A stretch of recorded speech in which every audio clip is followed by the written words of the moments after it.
Good morning.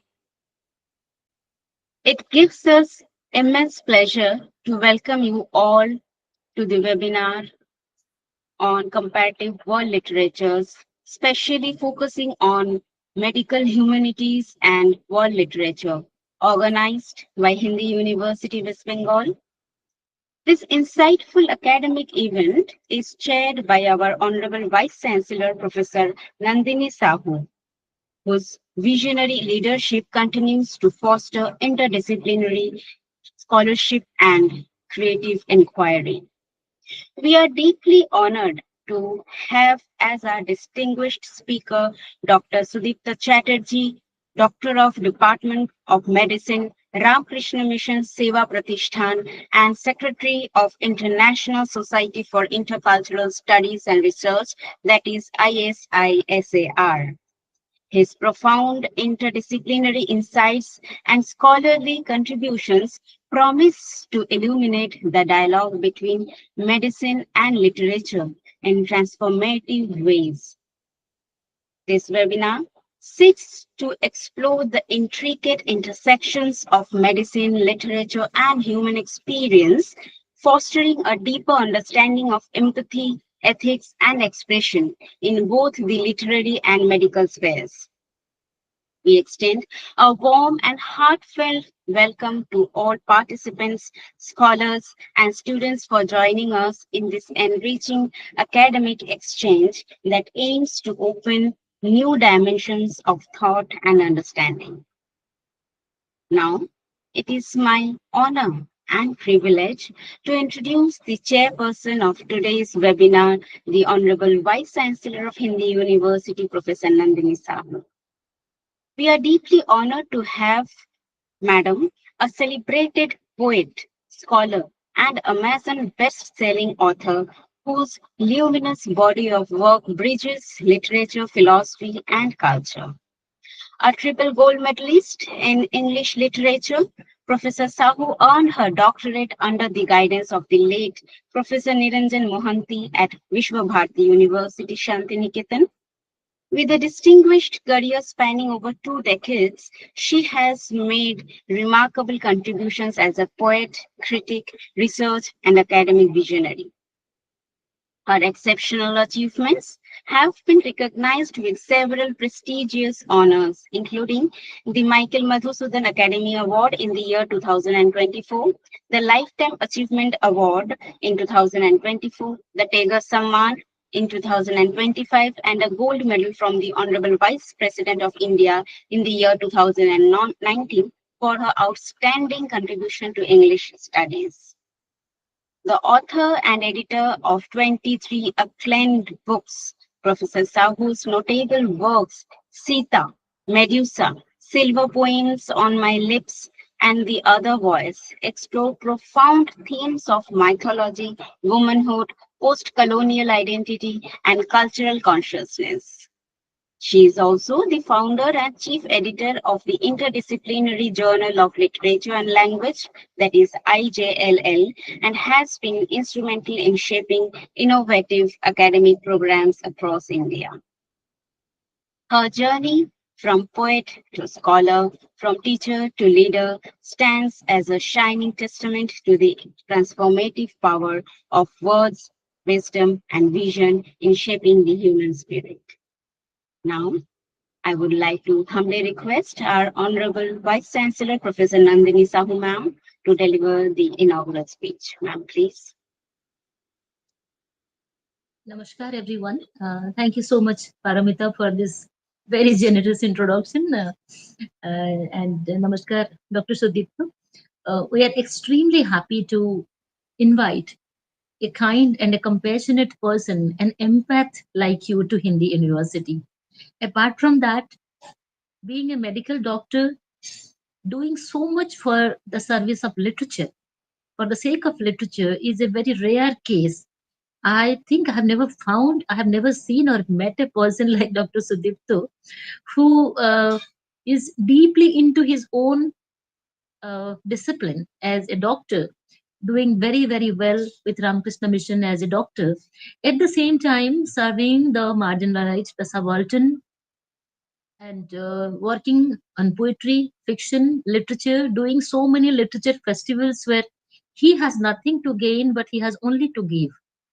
So, Dr. Sudipto, we admire you. In my personal behalf, as your admirer, I welcome you to Hindi University, and on behalf of my entire faculty and my officers and staff of Hindi University, we are privileged to have you with us. We are going to take this collaboration further. We know very soon we are going to have Hindi University and ICSR Literature Festival. I have attended a couple of programs with ICSR where I thought my heart goes out to this person and his institution. Everyone is willing to give. No one is trying to take anything from or through that institution. Everyone wants to discuss literature. There is no negative vibe. There is only positive vibe in that institution. My faculty members will have a feel of that on 22nd, and I'm very glad that we're going to be there for some time. And as far as today's subject is concerned, it's a subject very close to my heart. In my story collection, Shedding the Metaphors, two very lengthy stories are there: the quarantine, and another one is post quarantine, where they were my COVID literature engagements. During COVID, I wrote those stories, and they have also got reviews. And the last story of that collection, Being God's Wife, also deals with it's a memoir, and it deals with the mental health condition of my father, which no, Dr. Sudipto was kind enough to read and discuss with me. Medical humanities is coming up in a big way to English departments. Now, let me talk like a teacher of English. It's coming up in a big way to English departments with the advent of cultural studies and culture studies into English departments. We got introduced to many interdisciplinary, transdisciplinary, and multidisciplinary subjects in our departments beyond that intradisciplinary, only textual reading of, say, Shakespeare, Shelley, Keats, or Byron. We got into very many disciplines through the advent of cultural studies in English departments, which happened in mid 70s or even 80s. It happened. But when we were doing our BA honors and all of that in the 90s, uh, we never heard about things like medical humanities. If we had a text where a doctor was discussed, we were very excited. Okay, this text has a doctor. Or if somebody's health issue was discussed, even some of our very traditional, quote unquote, teachers used to tell us that this book should go to psychology department. It should not come to English department. So even that kind of rigidity was there during our education. But now I want to put it on record that we are going through a very interesting and a very important period in research and pedagogy, where new areas are coming into literature departments. Like we have folklore, we have culture studies, we have cultural studies, then medical humanities, hospitality studies, hospitality.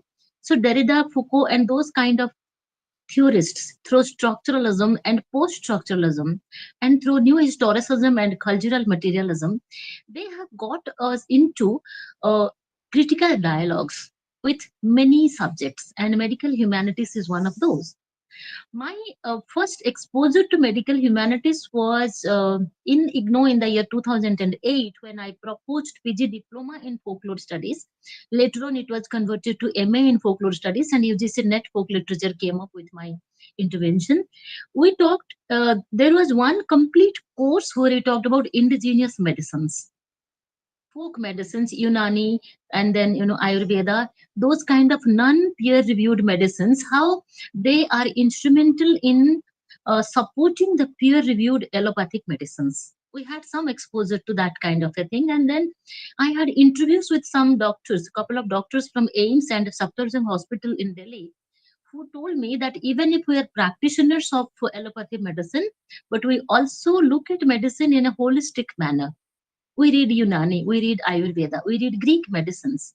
Without reading those, probably we will not understand the importance or the relevance of the peer reviewed allopathic medicines. So, probably today's discourse will be a little bit about that. I don't know what you are exactly going to speak. I'm so keen, so curious to listen to you. And then later on, I had been to Hyderabad University, where they had a course on AIDS literature, AIDS as a disease, and then AIDS literature. And that AIDS literature department also had a psychiatrist to counsel the AIDS patients, and also how a mental positivity or a mental preparedness of the patient will help the medicines to work better. Even they talked about that.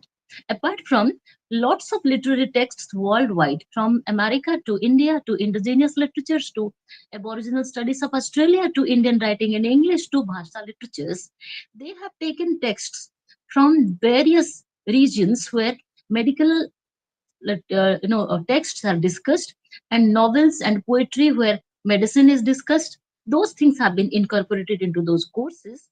And then COVID was the groundbreaking platform for medical humanities. So many COVID literature books came up during the COVID-19 and after the COVID-19, where psychology, psychiatry, and physical ailment, all those things were taken together by the writers, and in shedding the metaphors, those two stories like the quarantine and post quarantine, little bit about that. And then I moved on. I came to Delhi, Calcutta, and here we are introducing a new department, comparative world literatures, where we got introduced to you. And then we thought that we can invite you to talk to our students and our scholars about this very important subject in a theoretical and textual manner. That is how I am here. We are here in front of you. We welcome you very cordially with a lot of respect and lots of love. Welcome and namaskar. Thank you, ma'am. Thank you so much. Now, I have the great honor of introducing our distinguished and eminent speaker, Dr. Sudipta Chatterjee, Doctor of Department of Medicine from Ramakrishna Mission Seva Pratishthan and Secretary of International Society for Intercultural Studies and Research. Dr. Chatterjee is a multifaceted scholar whose work seamlessly bridges medicine, literature, and intercultural studies.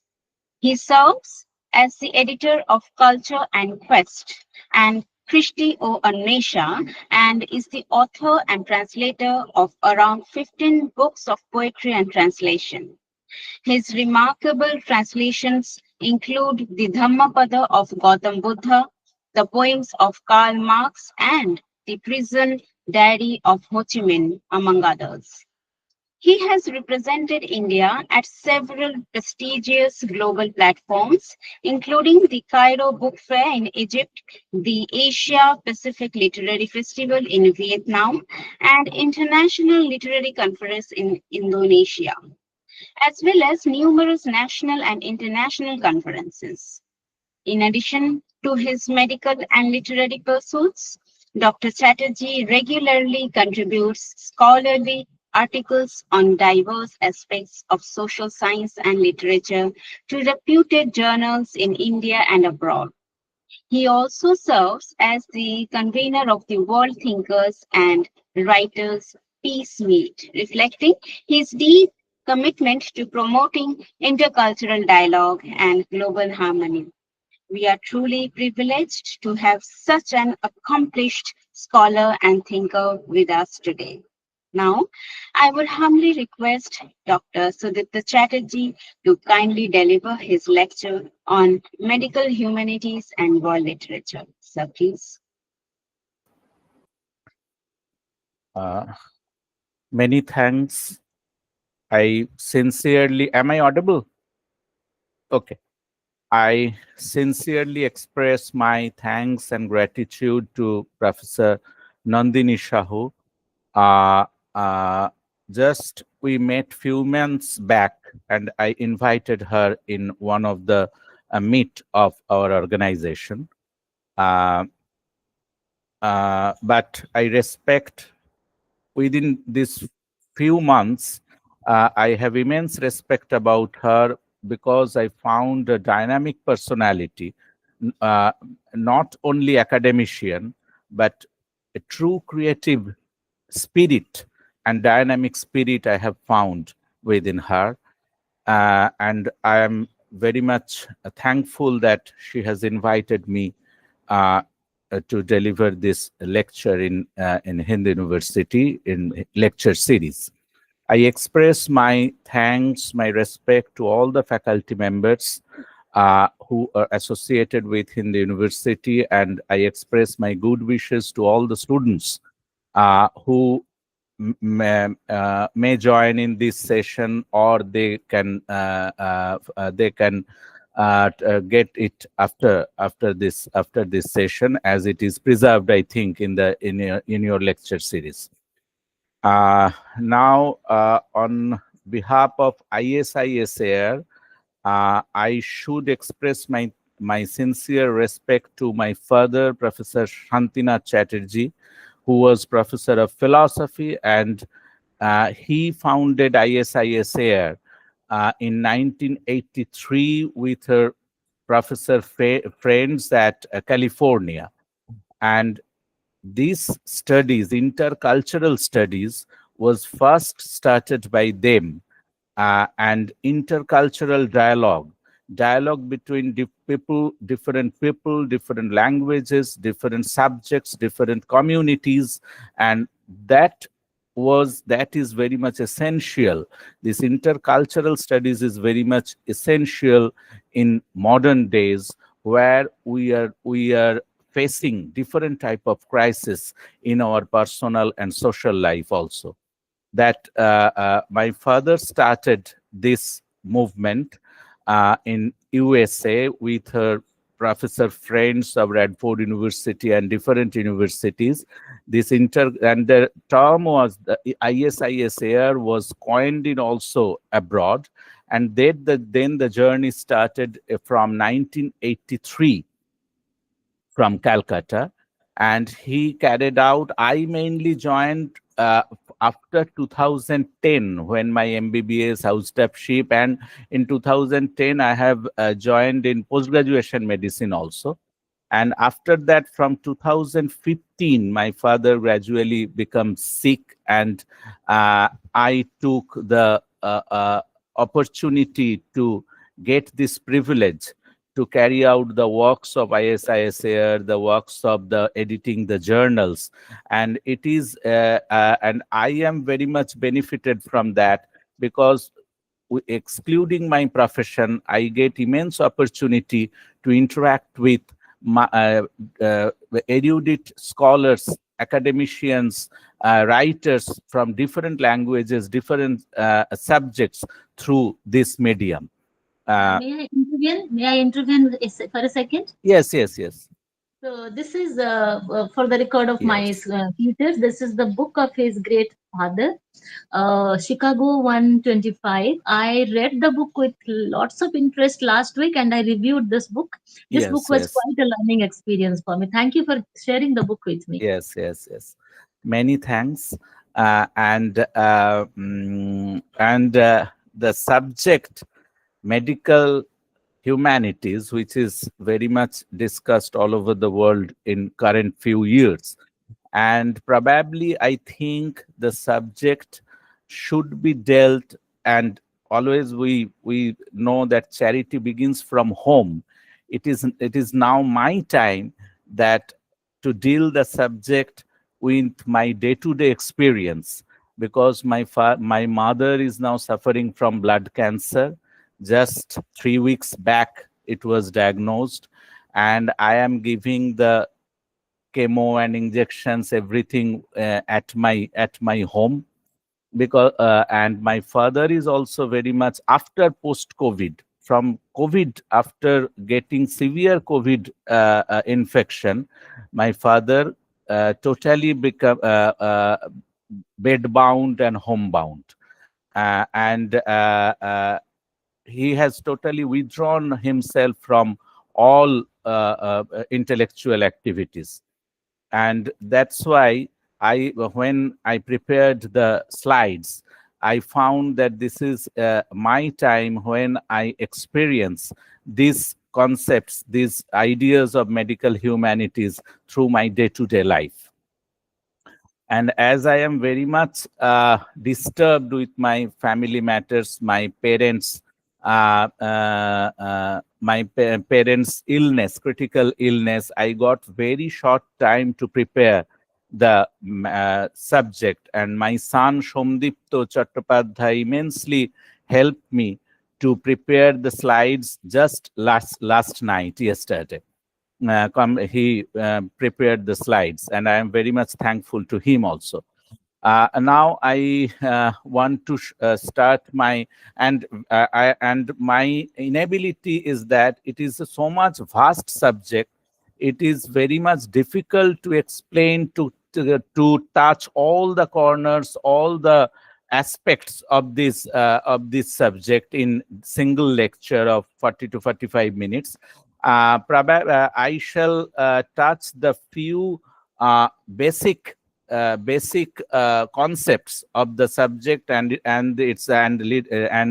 the intercommunication between literature and medicine from ancient literature to modern literature. But many points will be overlooked because otherwise I can't complete the total session within 40 to 45 minutes. So please excuse me. I want to highlight few aspects which is very much essential to deal with modern day literature, which is connected with medicine or health affairs, and I shall cover the points which should a student should learn, should get the essence of the subject. Now I am going to share my slides.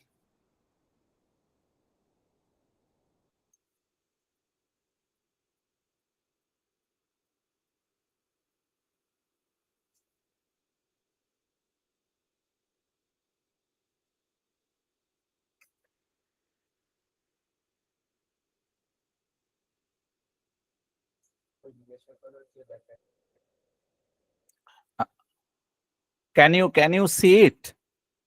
Yes, sir. Yes, Okay. yes. Okay. Yes, it's visible. Yeah. Okay. The subject of today's discussion is medical humanities and world literature. And Professor Nandini Sahu explained that English, not only English literature, but literature gradually becomes a multidisciplinary subject. All corners of literature. And I got this essence through my father when he went to different international conference of different part of the globe. He told around 30, 40 years or 50 years back, I heard from him that his subject was philosophy, and in Western countries and international field, philosophy was a typical interdisciplinary subject where science, religion, literature, all can be merged with different concepts of philosophy. And gradually literature becomes multidisciplinary subject. And what is my subject, medicine? Medicine is totally a multidisciplinary subject. Only the books that we read, that is, I think it is only deal with the physical medicine, physical concepts of body, and physical and chemical reactions of body, its expression through illness and its treatment through different drugs. But if we deal with the term health, health is not a concept which only deals with this physical body. And in 1948, when WHO first coined the definition of health, they just this line was written first in 1948 World Health Organization declaration that health is not the absence of disease. And from this very the definition, we can see that they treated the term health as multidisciplinary concept, as only absent of disease doesn't mean a person is healthy. Then gradually, after few years, gradually mental perspective, social, ethical, moral, these perspectives of health were explored. And in current days, they are in Western medicine also, they are using the term spiritual concept of health. I don't know what they really mean spirituality, through spirituality, because it is no connection with religion. They extended from mental, economical, social, moral, ethical concept of health to spiritual concept of health. And I can start with my discussion from the few parts of ancient literature of India, where where they treated these concepts of medical humanities. Few thousands and thousands years back, ancient literature of India dealt with this topic of medical humanities, and they explored through their writings the concepts of medical humanities. Yes.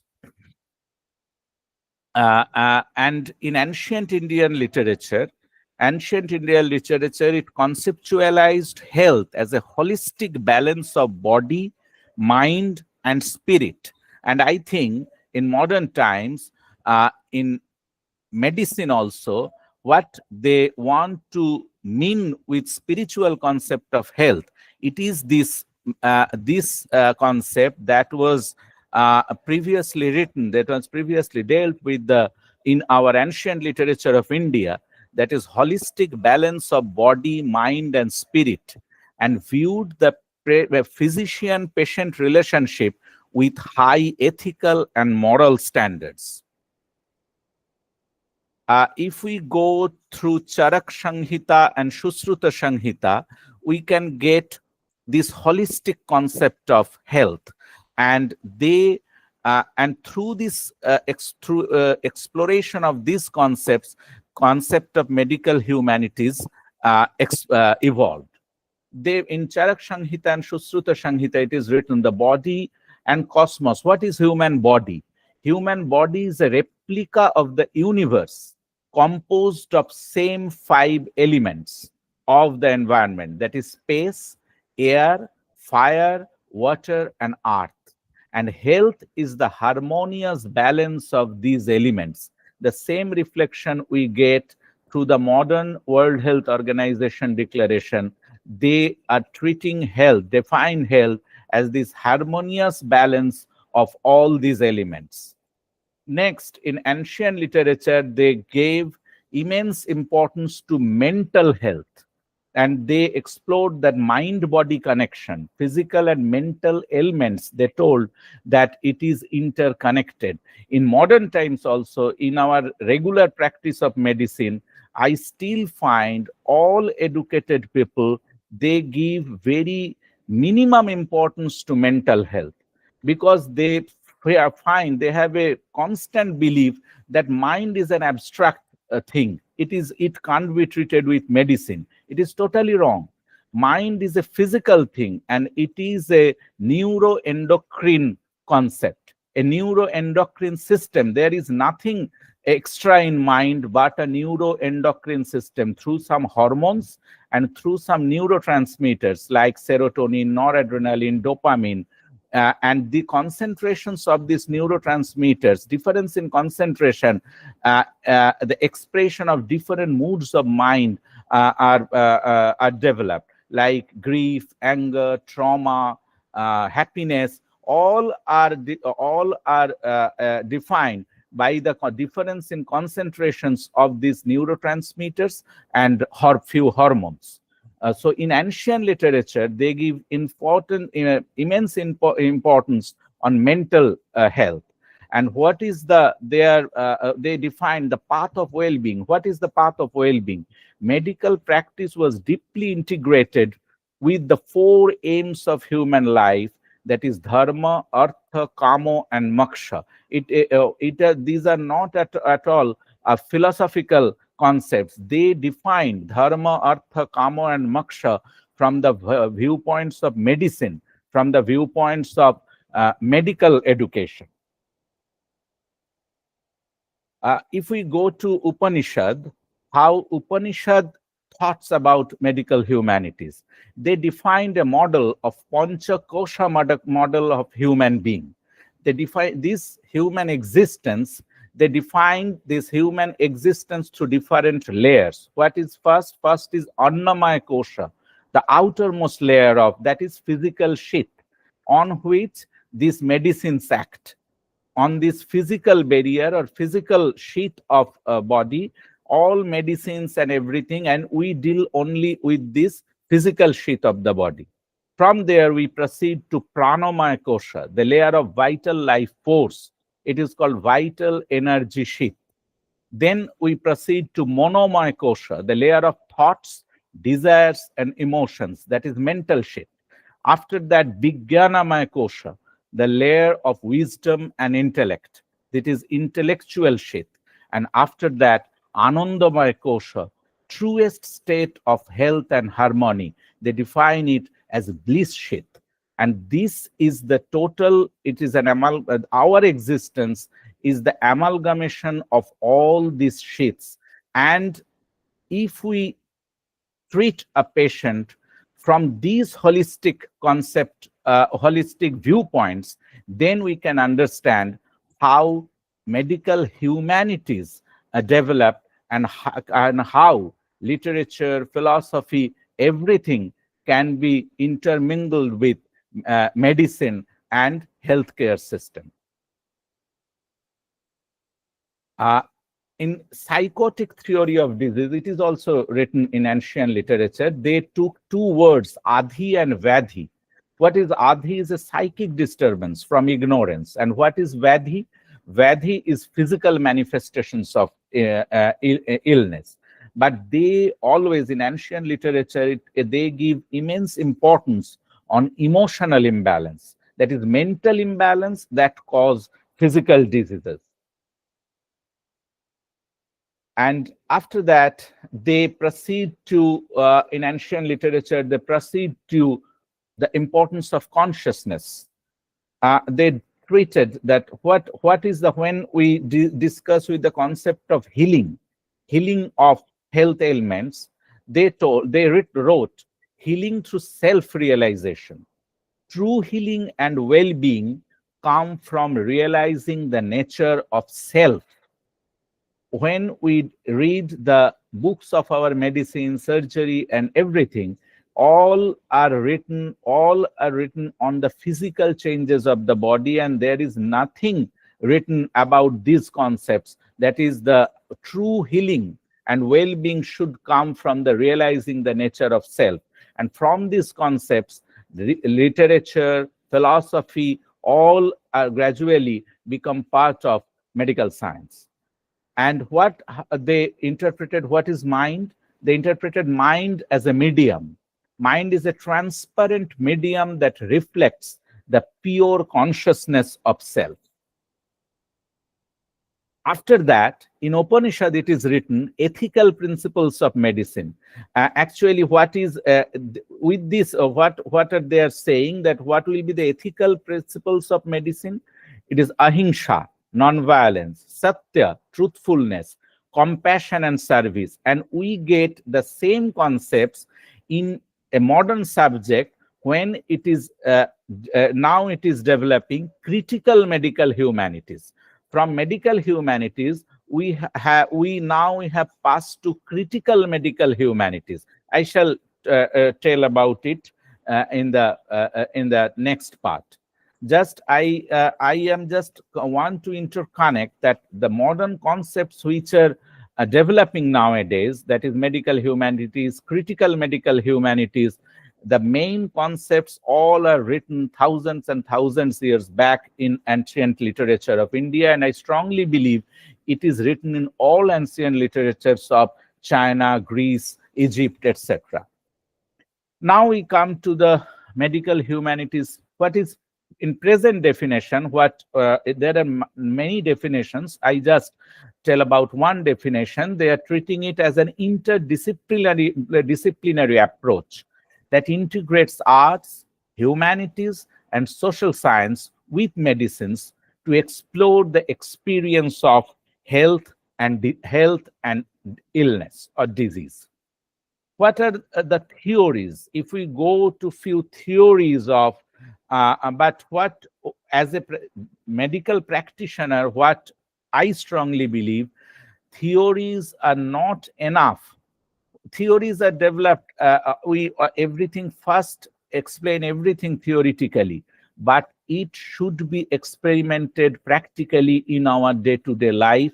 Otherwise there is no there is it will have no effect on society. There are few theories of medical humanities. First is interdisciplinary integration, where they are treating medicine as interdisciplinary subject, and literature, philosophy, ethics, history, political science, everything comes and meets with this holistic concept of medicine. After that, holistic care. Holistic care, I told about this holistic concept. What is the now in today's day-to-day clinical practice, what we find, and everyone finds it after immense development of specialized subjects, that is cardiology, that is neuroendocrinology, that is neurology. This holistic care gradually becomes ignored nowadays. If you go to a ENT surgeon, they will tell about only about their sphere. They will not tell anything about your diabetes. If you going to endocrinology, they will tell about your diabetes or endocrinal problem. They will not deal anything about your gastrointestinal system. And that's why into specialization is always it is required, because each and every specialization is gradually becomes immensely vast, and research and experiments are every day there is going on, and one person cannot learn every details of these specialized subjects. But what is the difference? Your vision should be holistic. That's why each and every day-to-day life you will see that you are collecting number of prescriptions of endocrinologist, prescriptions of ENT surgeon, prescription of general medicine, prescription of gastroenterologist.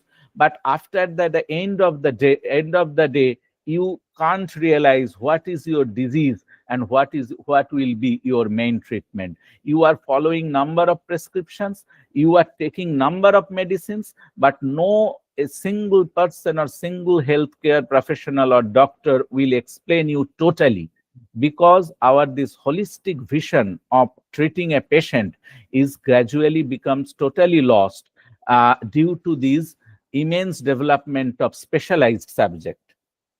After that, subjective experience. You should, everything is written in book and in theory, but when you deal with the subject of a single patient, a single man, every man has a different disease proforma or disease manifestation. Disease may be same, but the manifestation is different in different peoples.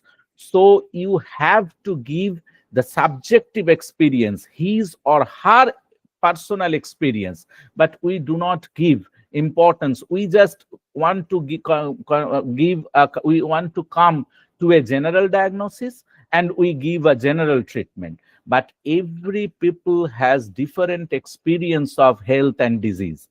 We should give importance to their personal experience. After that, there is a concept of narrative medicine. I am not talking about it. I shall tell about it later. Another is ethical and social inquiry. Ethical, our medical practice has lost its total ethical philosophy. Otherwise, in a civil society, in a developed society, we can't see that thousands and thousands of legal cases are going on in different courts against the doctors, against the hospitals, because we have lost our ethical sense of medical science. And it is gradually going to be a business. Gradually not, it has already becomes a business. Every nursing home, every corporate hospitals has only motto that it is a patients are a business tool, and you have to earn money, and the total system has taken patients as a medium to earn money and medium of business. So unless and until we develop this ethical part of medical science and its social aspect, we can't develop, or we can't treat the patients with the viewpoints of medical humanities. After that, professional development, and after that, the critical care humanities I talked before a few minutes, and critical care humanities I shall tell at the later part. And what are our goals? It is not very difficult to understand what are the goals and applications, because there is immense gap between a doctor-patient relationship. And as a medical practitioner, I every day find and feel that there is a huge gap between a doctor and a patient, between a hospital and the patient party or patient's relative, and there is a huge communication gap. And medical humanities are only things which can fill up this gap. If there's a degree MRCP of Royal College of Physicians in England, and there is a paper in MRCP examination, there is a paper of 100 marks. They will give you 4 situations in question paper, 4 situations, and only the paper is on that you will talk with patients' relatives and you will interact with them, and the examination is on your interactive quality, how you talk with the patient's relatives and the patient about that disease. And this is very much ignored in our society. They give very much importance on patient's emotion, patient's relatives emotion, but we always ignore this emotional and mental part. We always treat mechanically. We have no time to talk with patients with more time, or talk with patient relatives, because we have to deal with huge number of patients. When quantity increases, quality falls. It's always. So goals and applications, what is? Improve medical education, enhance clinical practice, support patient care, and promote dialogue. This dialogue is very important. A disease may be difficult to understand, but it is the duty of doctor to explain the disease and the whole situation to patient and to patient's relatives in a simple way. It is also a duty of a doctor and medical health professionals.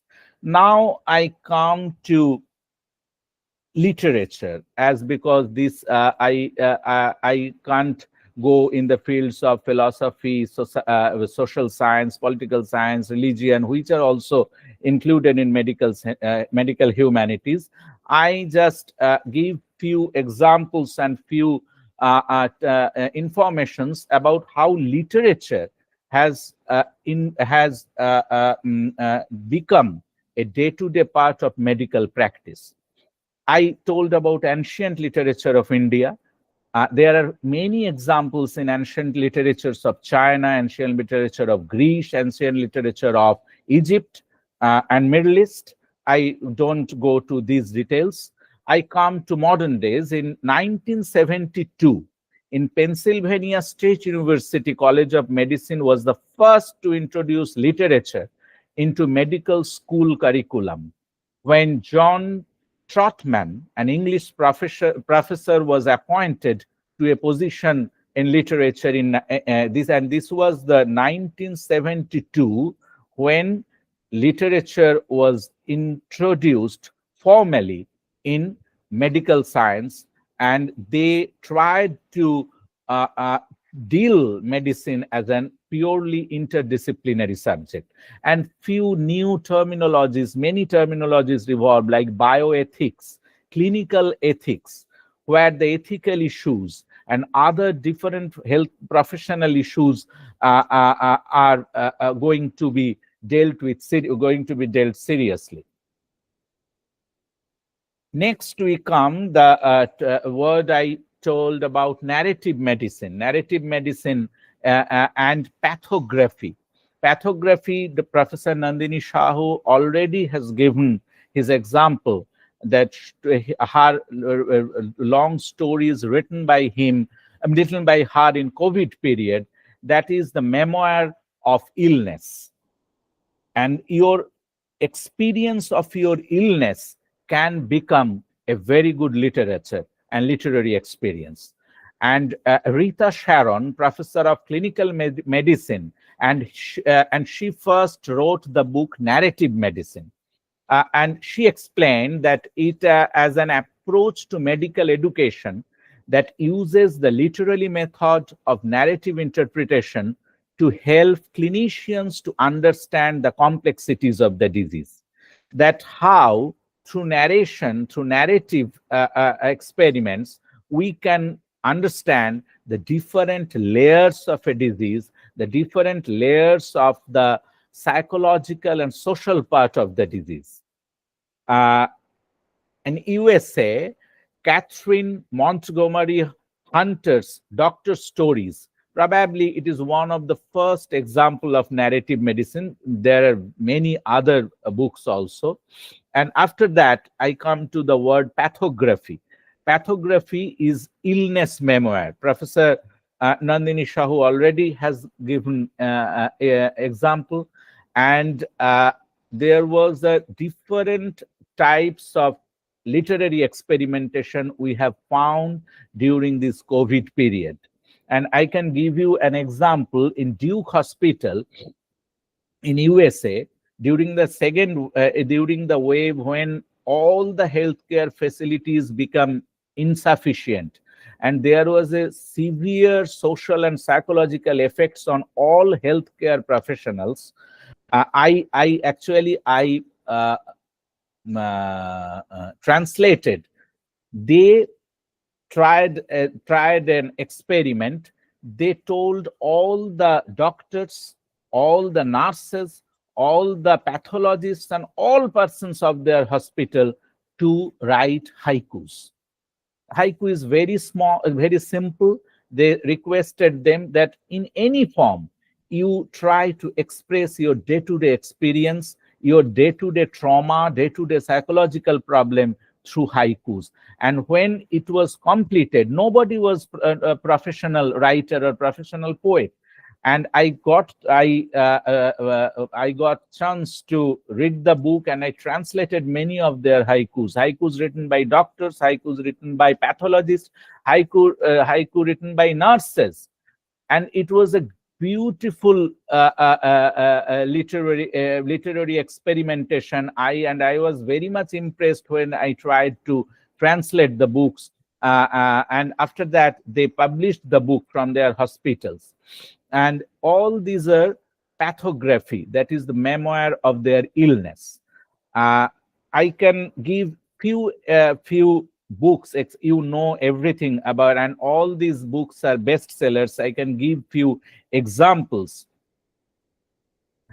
This is a book, When Breath Becomes Air. It was nominated as finalist of the Pulitzer Prize, and these books are all different types of illness memoir. I am not going to detail of the books because it will get much more time.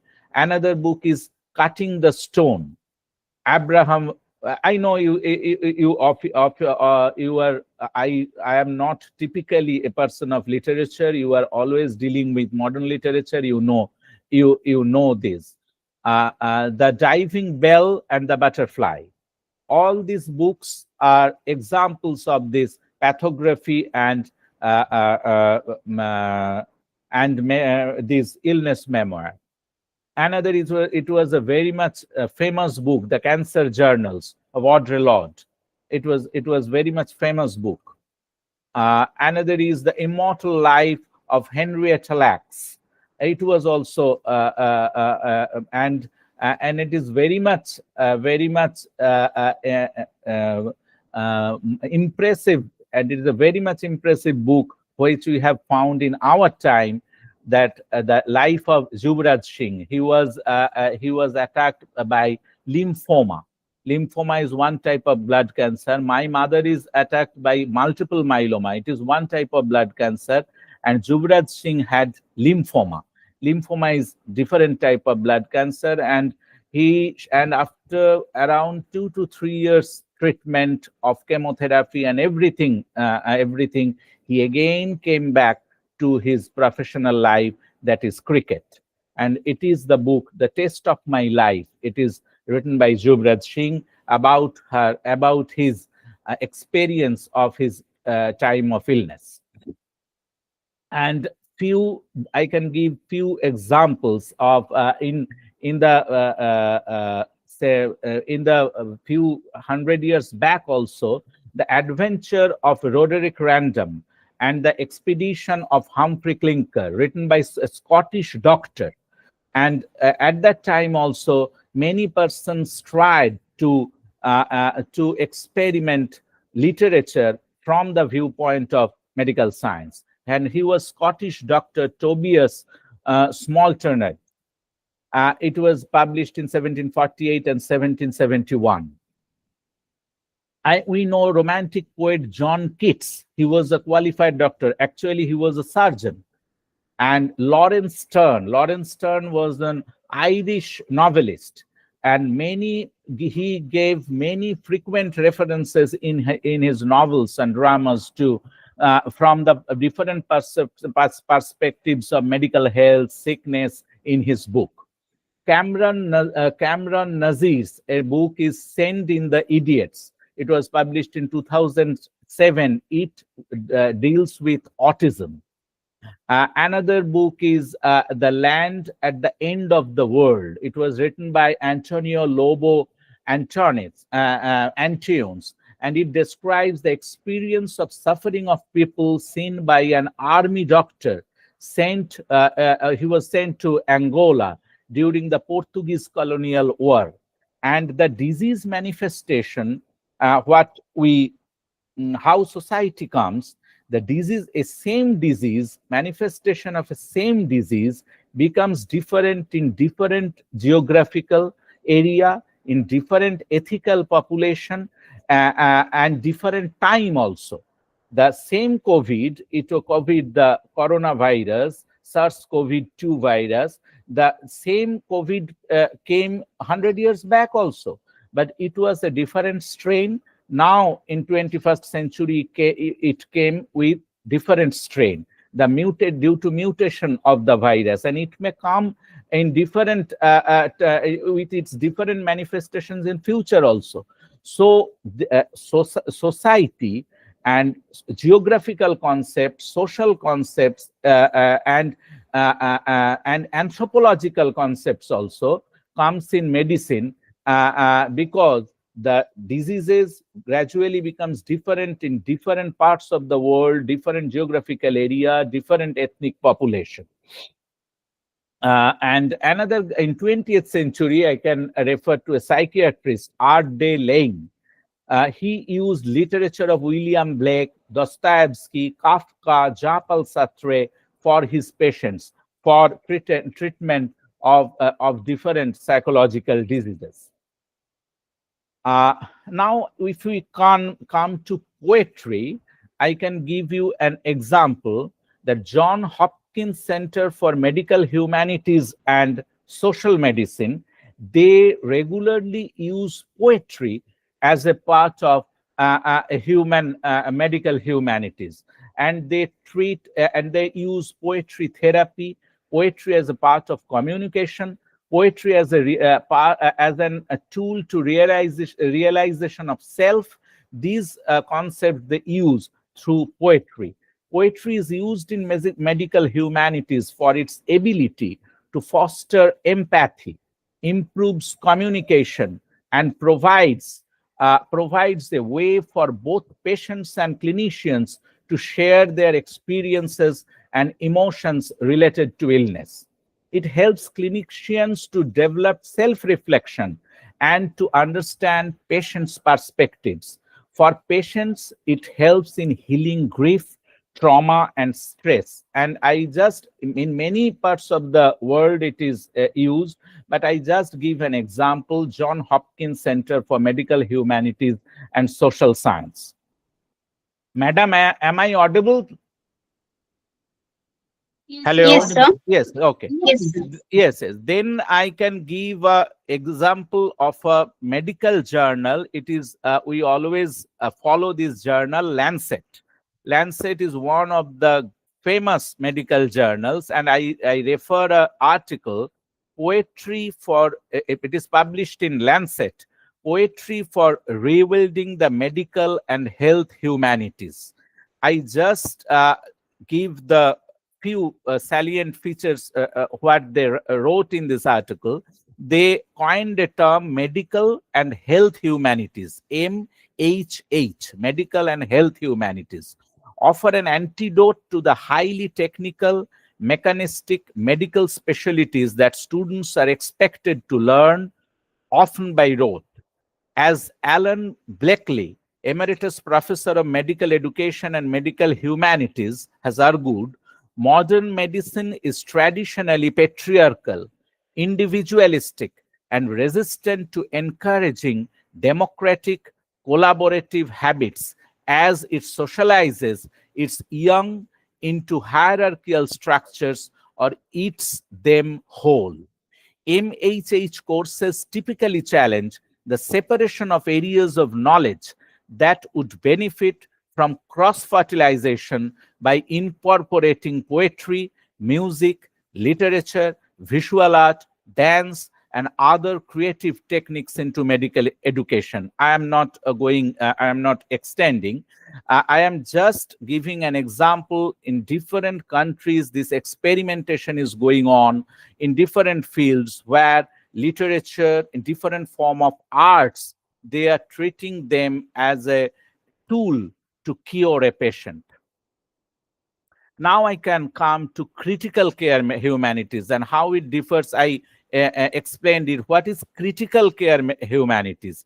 It is an approach within the medical humanities that goes beyond empathy and student education to question the values, assumptions, and power structure in health, medicine, and health. It integrates social, cultural, and political factors into health and illness. And that I mentioned before, that in ancient literature of India, in Upanishad and other texts, it is written that medical science should be connected with society, and through the experimentation of nonviolence, through the experimentation of truth, through the experimentation of compassion and empathy. And this same part is now coming to critical medical humanities, where we are giving emphasis on political factors, on social justice, on different interdisciplinary subjects, where medical science can be uh, intermingled with political science, political theories, social theories, experimentation of democracy, and other part. And this part is now dealt with critical care humanities. And uh, now I am going to the uh, end of my subjects, because if I extend, it will take more few hours. It is not should not be done by me.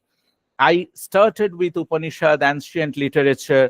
I come at the conclusion that what was how this holistic concept, I as I mentioned, the power of literature, the power of poetry, the power of novels, dramas, etc.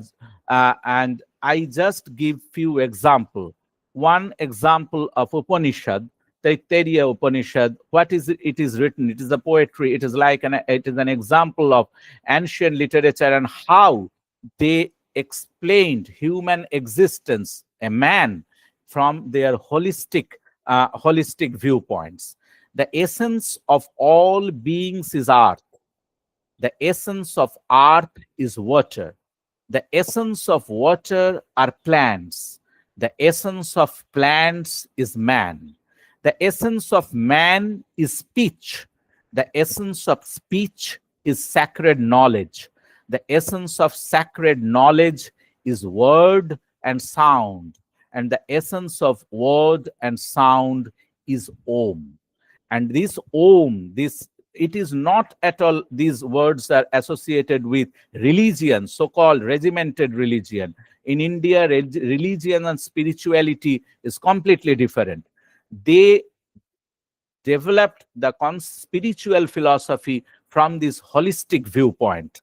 And they explained these words in ancient literature, that man explain human existence in totalitarian concept, from a holistic concept. It is not at all confined in Hindu religion or Muslim religion or Christian religion. It is the concept of spiritual health, what is also written nowadays in different declarations of World Health Organization. This is the power of poetry. This is the power of literature. And I conclude with one of my poem, when I related myself with Buddha. And if you go to Buddhism, Buddha also interpreted our dukkha, jara, badhi, like the experimentation of self to overcome these jara and badhi, different type of illness. And in Buddhism, there is huge explanation and huge experimentation how to deal with disease, how to deal with your decaying of your body, and how you can overcome this physical existence to your mental existence and spiritual existence. I just first recite the Bengali, because I think many of our audience and many of our professor students are Bengali. With reference to Buddha, it is Buddha told, একটি মোমবাতি থেকে যেমন হাজার মোমবাতি জ্বালানো যায়, তেমনি একটি জীবন দিয়ে হাজার জীবন আলোকিত করো. This is the expansion of life. This is the expansion of yourself from your physical limitation, and to your physical existence, you expand to your mental and spiritual existence. এসো গাছের কাছে দাঁড়াই, শুরু করি শালক সংশ্লেষ জরায় মৃত্যুতে। এতটা পথ হাঁটতে হাঁটতে, রক্তে সংঘর্ষে অস্ত্রে অপরাধে, এসো আবার গাছের কাছে দাঁড়াই। চোখ তোলো ধ্যান থেকে ধানে, তোমার সঞ্চিত অশ্রু জমে বলকল হয়ে যাক ওই তোমার বর্ম। এবার মূর্তি গড় সুজাতার শ্রীমতীর, এসো বোধে বোধে বৃক্ষ হয়ে যাই। পৃথিবীর আদিমতম যুদ্ধের পর তোমাকেই ছুঁয়ে থাকি, হে বৃক্ষ, হে ঈশ্বর। Come, let's stand near the tree and begin the photosynthesis in decrepitude and death. While walking such a long way, scared by blood, fight, weapons, and crime, come, let's stand again near the tree. Shift your eyes from the meditation to flower. Let your accumulated tears freeze to the bark of a tree, and that will be your armor. Now build up the image of Sujata Srimati. Come, we become tree in our perceptions. After the most primitive war, let me touch you, O my tree, my God. Thank you. I express my thanks to all of you, to Professor Nandini Sahu and all the faculty members, that you have given me the chance to share my viewpoints with you. I think there will be many loopholes, many there I have dropped many parts of this subject because time is limited, and I can share with you other aspects also in future. Thank you. Thank you so much, sir. Now, I would like to request Professor Nandini Sahu ma'am for her very valuable remarks. Please. Thank you, Paramita. And thank you very much, Dr. Sudipto, because this paper, your presentation was kind of eye opener for all of us. Though I have been reading so much on medical humanities, actually, I'm a practicing writer. So I have been writing stories, multiple stories on mental health issues, physical health issues, COVID, and all of that. But the way you structured your paper and you put it in a very theoretical and a pedagogical manner, this is exactly what we need in our universities now, to bring medical humanities to university tables, to put them in a very structured manner as a part of our research and our teaching. And this is exactly what you covered. In fact, you spoke about things that we were looking for, we were aiming at. So I was very impressed and very happy, and very inspired by the presentation that you gave, and lots of literary texts you have given, starting with John Keats to those European and American writers to Indian writers. Again, you talked about indigenous knowledge systems, Indian knowledge systems, Hindu literary pedagogy, and spiritualism. Again, the holistic cure of a patient through a holistic approach. A lot of things that you talked are very important and very interesting. I was thinking, how can we take medical humanities to our food culture studies, our blue humanities, and our green cultural studies as well? Probably in our next interaction with you, we can talk about those things. And I'm reminded about one poem, Hunger, by Padma Shri poet Jayant Mahapatra from Odisha, late Padma Shri poet Jayant Mahapatra. The poem Hunger was written during the Great Famine in Odisha. Thousands and lakhs of people died, they didn't have food. That is when the Britishers approached the great grandfather of poet Jayant Mahapatra uh, to food, to address their hunger in the exchange of their faith.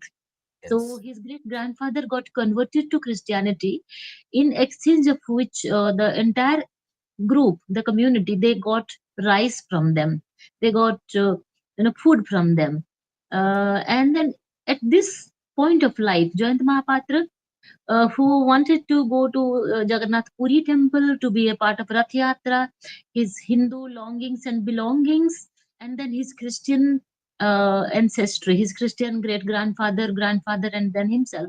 So those things he has problematized in the poem Hunger. Probably we can also take those kind of psychological issues all into medical humanities and the discussions thereof. I don't know if we can, but then it just came to my mind.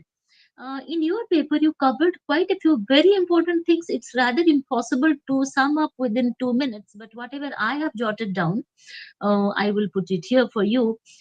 Initially, you discussed holistic vision in ancient medicine and Ayurveda that looks at health as balance between Atma, which is self, manas, which is mind, and sharira, which is body. You talked about the unity that is ignored in biomedicine, but how you want to incorporate these things into your medicinal practice. Then Charak's insight, how he emphasized the swasthya and swasthya rakshanam through medicine systems, linking medicine with ethics and moral consciousness. Then Shushruta's science, you talked about that, how he integrated anatomy, surgery, and spirituality. You Kota highlighted baje that. re? Yes. And then Upanishadic view was pretty impressive when you discussed illness as a vyadhi that reflects disharmony between Atma and Prakriti, making self realization the ultimate healing. So, healing yourself through self realization. I am reminded about a story here. It's an English story, The Last Leaf. A patient is, even there is one movie, a patient who is on the verge of death looks at the last leaf, ek patta, a last leaf on the tree, then he somehow decides in his mind that as long as this leaf is there, I will survive. And his loved one goes to climbs that tree, and then he paints one leaf, green leaf, all night in a very stormy night when there is heavy rain. His loved one is painting one leaf on the tree, so that next morning the leaf will definitely not be there, but looking at that painting, the patient will be conscious that yes, I am going to survive. So actually physical ailment is so strongly connected with emotional and mental ailment. That's what you pointed out. And then somehow you talked about Athi Vyadhi dialectic. That is very interesting. I'm going to discuss that with you because I'm planning to take that as a part of my research. And Athi, which is internal balance, and Vyadhi, which is external freedom from diseases. Emotional balance, you talked about it. And then WHO, World Health Organization, and holistic expansion of physical, mental, social, and spiritual well-being. That is one thing you pointed out. Then consciousness and care, healing that begins with awareness. And then interdisciplinary integrations, medical humanities that bridges medicine, literature, philosophy, psychology, and ethics. You mentioned that. And then the literary mediation, you discussed so many literary texts. I was pretty impressed that look at the kind of literary texts that this person is reading. Texts that embody suffering, care, resilience, humanizing medicine through narratives, metaphor, and moral imagination. So many things, it's very exhaustive. So many things you talked about within just 45 minutes or 45 to 50 minutes. Please completely draft your paper, send that to Paramita. We will make it a part of our publication. We have so much to discuss further. Thank you so much and namaskar. Thank you, ma'am.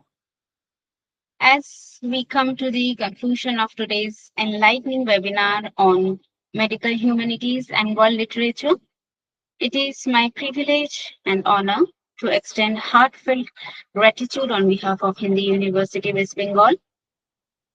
First and foremost, I express my deepest thanks to our Honorable Vice Chancellor, Professor Nandini Sahu, for graciously chairing this session.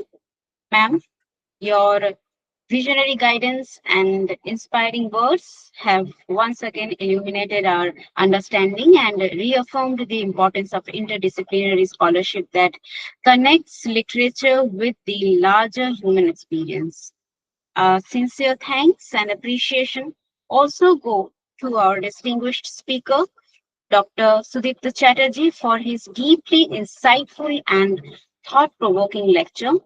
His unique perspective, blending the words of medicine, literature, and culture, has opened new avenues of reflection and dialogue for all of us present here today. I would also like to extend my gratitude to all faculty members, scholars, and participants who have joined us and made this academic exchange so meaningful.